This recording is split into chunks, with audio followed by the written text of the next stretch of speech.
In today's class, we're going to be talking about a 10-part series of why we're fat.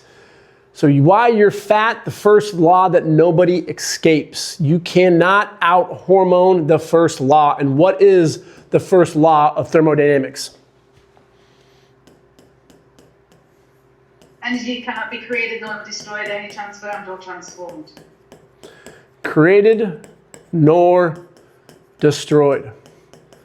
So what that means is if my metabolism, me as an organism, I need 1,200 calories to maintain this organism. If I eat 1,200 calories, I maintain homeostasis. Those calories are provided for the metabolism being my brain, my heart, my lungs, my liver. Those are the higher organs that require more fuel, muscles and everything else that the body requires. If you eat less and you create a deficit, 100 calories over the course of a month, that would be 1 pound of fat. 1 pound of fat, this is 5 of them. Your body will find this. Where will it find it? Ladies, typically it's going to be more your thighs and your glutes. Dudes, it's usually more around the android area. It's based off your genetics. The body will take that. If you eat in a surplus, say you get 1,300, so plus 1. Over the course of a month, you will gain 1 pound of fat. Energy can neither be created nor destroyed. People will say things like the body's not a calculator. Put people into a metabolic ward and you will see that the body is very closely related to a calculator. It's not to say we're simple, because we are very complex. Hormones play a role. Stress plays a role. Sleep and hydration and metabolic disease and environmental factors, what we call the body mass equation within nutrition certification that we offer. But what people don't understand is the basics. Who could tell me what a calorie is? Unit of measurement. Beautiful. From Canada. He's giving us the definition, a unit of measurement. Whereas if you were to ask the average person, they're going to say it's bad. Or there's good calories and bad calories. They don't know what the actual definition is. So I try to relate it to them like money. If I give you $1, how much is that?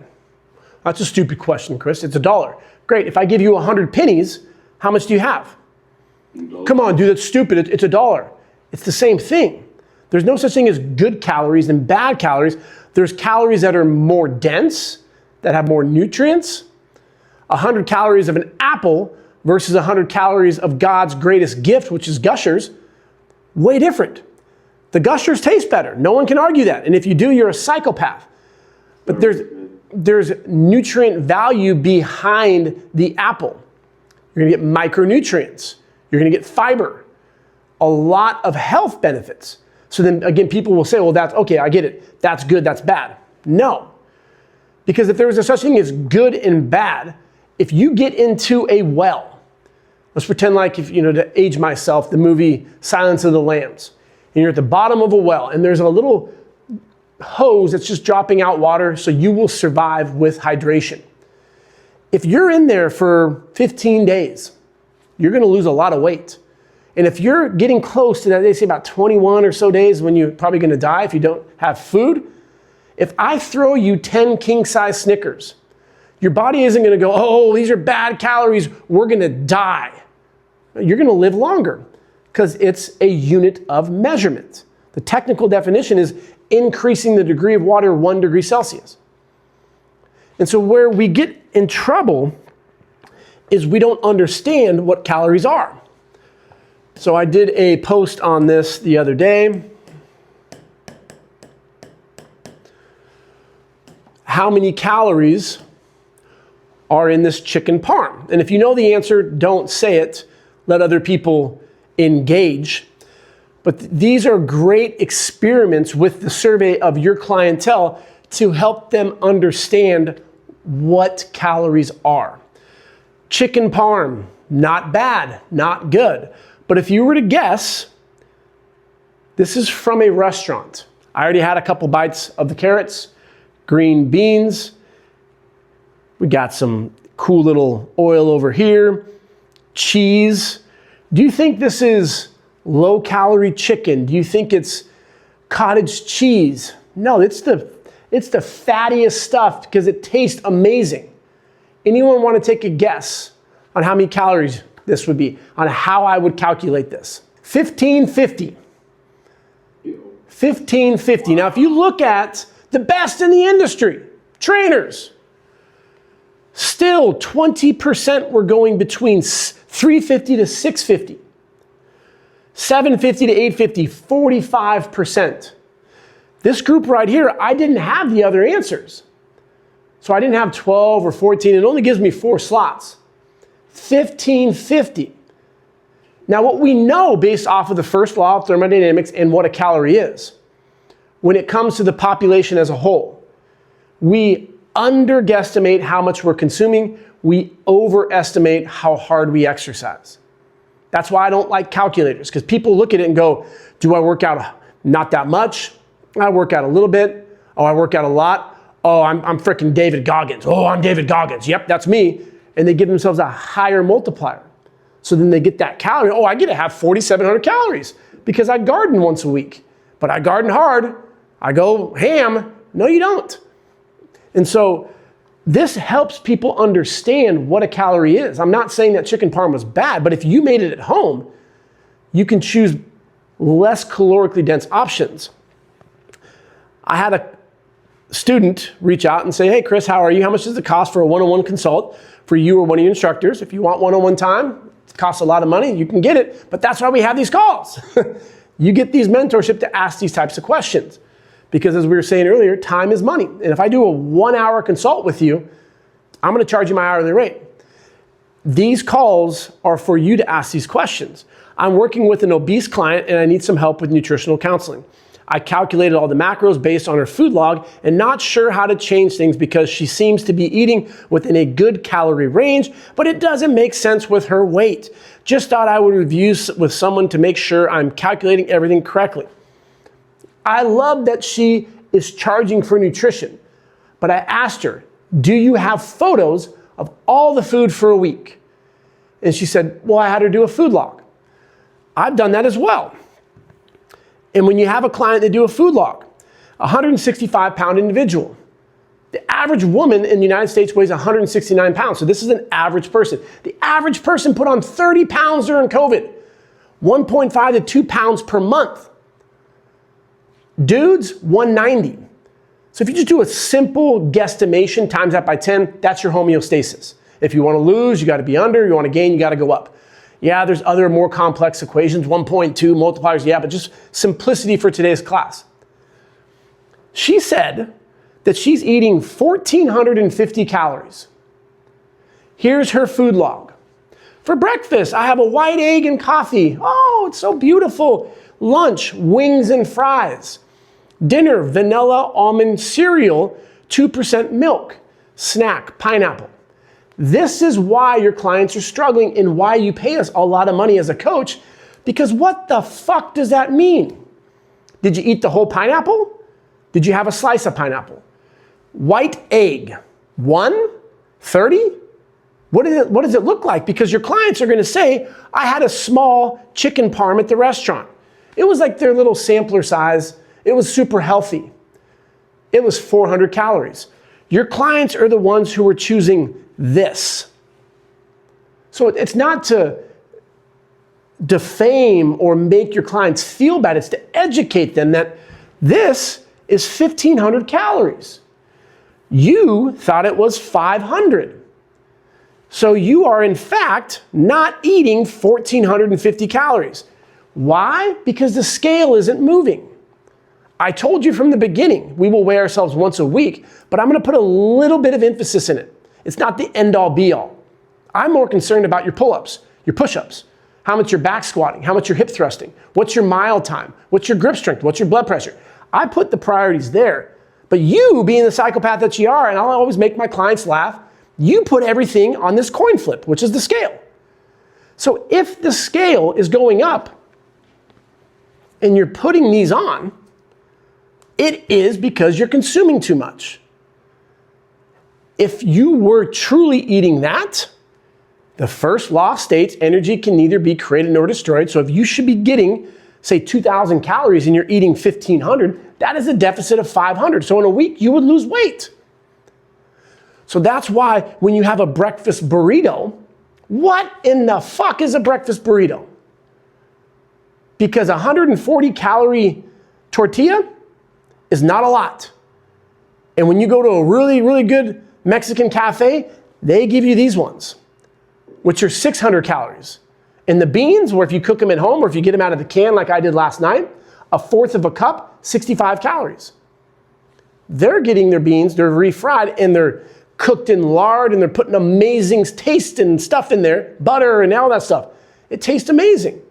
I measure out a fourth of cheese, which is 110 calories. They do not. They're just throwing it on there. They're just sprinkling on there as that guy does with the salt. They put a ton on there. And you're going to have sour cream. You're going to have guacamole. That breakfast burrito is 1,200 calories. Right here on this day, you said you got 1,500. The fuck you did? That breakfast burrito was 1,500 calories. And then you have your spicy chicken sandwich with small fries. Guess what? That's another 1,500 calories. Then you had fish fillets. Did you make those fillets at home or did you get them out of the box? And I actually prefer if you got them out of the box because it's going to tell you how many calories are on there. Or did you go to a restaurant? That's another 500 calories. Good for you. You didn't have any snacks that day, but that's 3,500 calories. What does the average American consume per day? 3,500 calories. She thought she was getting 1,450. So you see how frustrating that is. I spent all this time doing this food log and I'm gaining weight. You must be the worst nutrition coach in the world. No, it's because you didn't take photos as I told you to. The first part of metabolic awareness, and that's part of my paid services, you have to take photos of all of your food for 7 days. If you miss one day or snack, we do it again next week. Because I'm teaching you to be aware of what your organism or metabolism is consuming. Calories in, calories out. Well, that doesn't always work. You're 100% right. There are other things that we need to factor in, such as hormones, but it's not nearly as important as you think. And if you say that today, you're going to get a lot of backlash. But your genes do play a role as well. Metabolic disease, hunger, hydration, sleep, stress. But the foundation is calories in, calories out. But we really need to focus on this bottom one, which is overlooked from society's standpoint. Your behavior, your environmental factors, your mindset, and your habits. How do you handle stress? How do you handle sleeping 3 hours a night? Oh, it's because my cortisol. As I was talking about earlier, that's just an easy bully to pick on. You got to have a cortisol cocktail and you're going to be cured. Remember, every time you take a sip of that cortisol cocktail, I'm magical now. I'm a unicorn. You are changing your mindset and your habits because you're telling yourself you're doing something that's good. So later on for lunch, when I normally have my spicy chicken sandwich, oh, I remember Chris said, don't have the small fry. So your mindset, because of that cortisol, let's call it a cortisol fucktail, you don't have the calories, 500 calories, sorry, the fries, you don't have them. Now you're in a deficit. So you're getting closer to what your organism really needs. And then you start losing weight. What happens to your stress? It goes down. Now you're freaked out because the scale's higher in the past, but now the scale's lower. So how do you sleep? Better. Your blood pressure calms down. You're getting into actual deep sleep. So you're resetting all of your hormones. You wake up. If you're a dude, you wake up and you're nice and happy. If you're a lady, you wake up, your testosterone's higher than normal, your cortisol is going to be higher as normal as well. That's good. You want your cortisol high in the morning because then you can go out there and fuck shit up. That's that environment with high testosterone, high cortisol, you go out there and you do shit. You have a winner's mentality. But prior to your cortisol cocktail, you didn't have that. You had a scarcity mindset.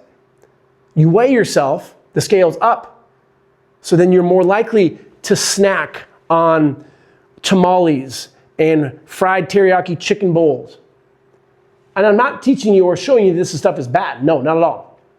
I'm educating you on your choices. So you have to take photos of your food for 1 whole week. You got to get half your body weight in ounces. How many steps did you get last month? 6,000? I'm going to challenge you to get 8,000. Do you think you can do more? I let my clients make that decision. Oh, I thought you're supposed to get 10,000. No, it's just an ambiguous number. If you think you can get there, you got to post into your story every single day. And if you don't get there, you got to bring me a bottle of wine next Monday. Have fun with it. Now it's a competition. Like, oh shit, I got to go get my steps today. So as a whole, you are teaching them about what they're putting into their system, and you're getting them to move a little bit more. And that makes people... Question. Yeah, go ahead. Like meticulously tracking every single calorie, not just doing the food log where it's like, oh, I just ate an egg or a burrito. They're like legit tracking everything. They're weighing their food. And let's say they're not losing weight. There's a hole in their story somewhere, and that's what photos provide. Because you could look at this, and you could be like, whoa, whoa, whoa, whoa, whoa, whoa. What's up there? Oh, well, it was a stressful day, and I had a beer. Okay, what type of beer? Oh, I love IPAs. Why didn't you put your IPA on the food log? Well, I thought I was going to get in trouble. Who are you going to get in trouble from? That's why I'm having you do this. It's for accountability. Okay, well, to be 100% honest, I did have a beer, and then the Knicks played, so I had another beer, and then I had French fries and nachos, and also 3 lines of Coke and ecstasy. And you're like, oh, there we go. Now we're having fun because now I know exactly what's happening. You were afraid to tell me that stuff because tracking is awesome, but you got to educate your clients. This isn't for the rest of your life. It's to help you understand what a calorie is. If you do measure it out, Cody's awesome at it. He posts in his story. He measures that stuff out. I guarantee you he's very accurate on his calories. And Cody, when you want to lose weight, what happens? Simple subtraction. And you lose weight, right? Yeah. And if you want to gain weight, what happens? I add more and I gain weight. Yeah. So he's meticulously tracking.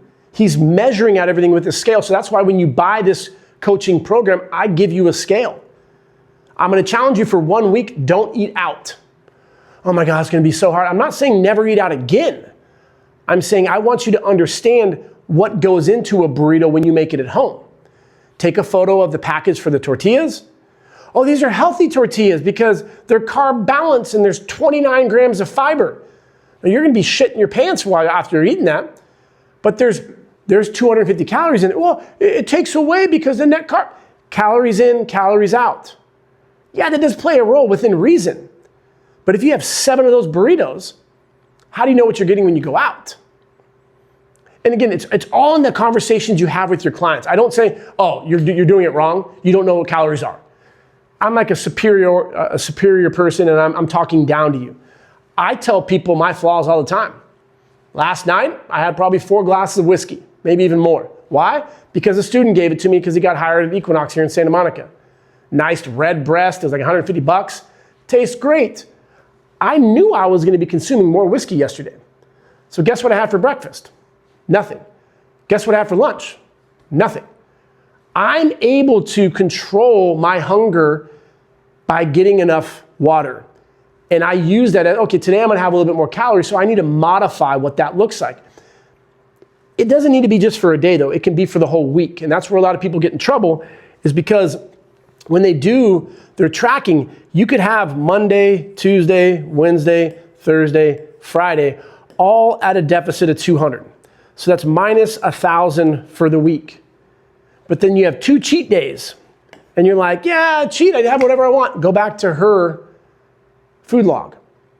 Chick-fil-A with, I was at In-N-Out the other day with my father-in-law. And the guy is your typical big belly, android obese. It just amazes me on the consumption of humans because it's not like I'm judging, but it's observation. Double with a Coke, shake, and fry. That right there is close to 2,000 calories. When I was there, what I got was a double. That was it. I knew it was about 800 calories. That's fine. It fit into my week. So if you had a day of plus 1,000, which is super easy to do as we just saw. 2,000 plus minus 1,000. Tori, you're a rock star with math. Minus 1,000 plus 2,000, what do we got? What was the starting number? Damn it, Tori. Plus Minus 1,000. plus 1,000 for the week. You do that for a month, you got 1 pound of this. You do that for a year, you got 2.5 of these. But I tracked my food, I did so well. 2 days you didn't. You cheated, you did whatever you wanted to. Cheating's a stupid word. We need to hone in on these days. Did you work out on Saturday and Sunday? No, those are my days off. Work out on Saturday and Sunday. On this day, don't get 200. Go extreme. Fuck, don't eat. Challenge your clients. I love to challenge my clients to fast. Fasting isn't magical, but what it teaches people the difference between physiological hunger and psychological hunger. It's almost like educating people on what true cold is. So if you live in Southern California, you're like, oh, it's freaking freezing today. It's 68. People are like, what did you just say? They're like, dude, I got my sweater and everything. My mind, compare that to hunger. I'm a little uncomfortable. This isn't cold. Go to Canada, where Greg's at. You're gonna find out what cold is when it's -10, or we were in New York and New Jersey for the seminar. -12. If you have a week off, go 5 days without eating. On that 5th day, you'll have a really good understanding of what true hunger is. You won't die. I'm not saying you have to do this for the rest of your life, but you're now gonna have a date with true hunger. Because the first couple days, you're just gonna be uncomfortable, and then you're gonna get like a couple days, you're like, actually, it's not that bad. I love the mindset people out there, like Jocko. Every month he'll do 1 day he doesn't eat. Every quarter he'll do like 5 days he doesn't eat. He's a SEAL. He has that military background. I can appreciate that because you truly understand. And then where we go wrong as a society or just a social media world is people will say, it's like, you have to fast. No, I didn't say that. What type of person are you? Oh, you're an executive? Yeah, probably not the best idea to fast when you need to present to your private equity firm on why you need $100 million. Let's not do it that day. Maybe on this weekend, you're gonna be out of town because you have a holiday weekend. Friday, try to fast. Let's see if we can go 24 hours. Saturday, try to fast, go 48 hours. Sunday, you're gonna have your party. That's when you can indulge. So then we're manipulating the week calories. That's what we really need to look at. And so if you have 5 days where you're great, but 2 you're terrible, that's the recipe. And again, when you do the tracking, the food log, I like to do just to get you in the habits. But taking the photos and sending them to me, I can give you a better guesstimation of what you're consuming. And the telltale sign is when you have 3 days in a row where they send you everything and one day they forgot. Well, that day you forgot, I'm gonna say that's 3,500 calories. That's why we restart. And once you go a whole week of recognizing what you're putting into your pie hole, then you have the cheat code. Then you're gonna look at this as more of a strategy. You're a detective versus good and bad. And that's healthier for your mindset. I'm never gonna say you can't have your fries, you can't have Chick-fil-A. No, that stuff's fine within moderation. But if you look at trainers and fitness professionals and dietitians, they will consume that stuff weekly. But it's more of like an 80, 90% home cooked, a lot of fruits and vegetables, a lot of fiber, a lot of protein. The 10% is the stuff they enjoy. But for our clients, it's 60% of the stuff they enjoy, 40% of the stuff they don't like. So I just tell them, it's like, learn to not be obsessed with the taste of food. And it's challenging because if you're eating fucking Chick-fil-A 7 days in a row, and then you go home and you have chicken breast with broccoli and carrots and you cooked it, that shit sucks. It's bland.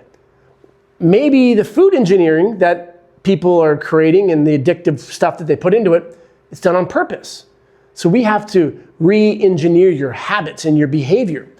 Once you do that regularly over the course of time, then we get into behavioral augmentation, longevity integration. Those are the 3 phases as a nutrition coach that I help my clients with.